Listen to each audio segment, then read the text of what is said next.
president. Well, let me ask you about all of these approval ratings. There is an issue in every corner of his agenda, even though they are pushing through this spending bill this morning in Washington. What does he need to do to regain support, or is it at this point over? He needs to step aside. Well, he's done great things in Ukraine. I think he has done good things on domestic policy, gotten some very good things passed.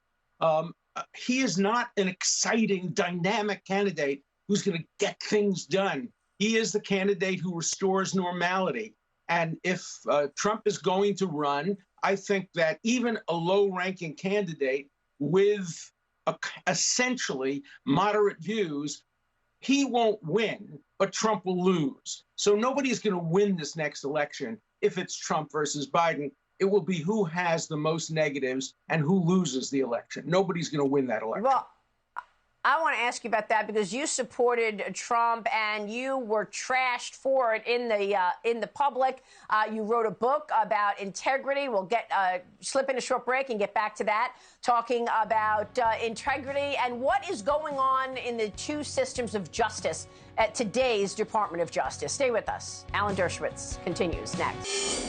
Well, welcome back, and I am back with Alan Dershowitz. Alan, I got to get back to something you just said, because you said Joe Biden was moderate. You said he has moderate policy. You said he's passed some good things. You said he did a good job in Ukraine. I don't know what you're talking about. This is not a moderate president, okay? We have another spending bill that they're negotiating right now, which will likely stoke inflation. And on Ukraine, he offered Zelensky a flight out of there on week one so that Russia would just take over. So I don't know what you're talking about in terms of Joe Biden being moderate, Alan. Compared to who?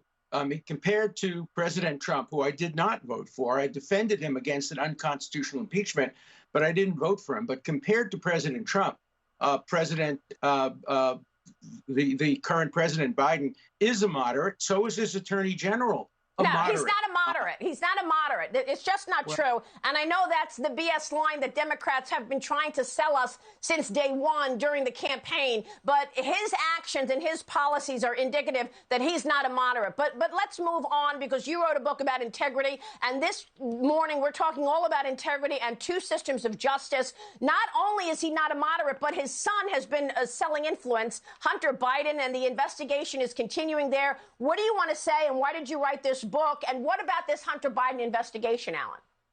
Well, it should go forward. This is my 50th book. I'm proud of the fact that I've written 50 books in my career,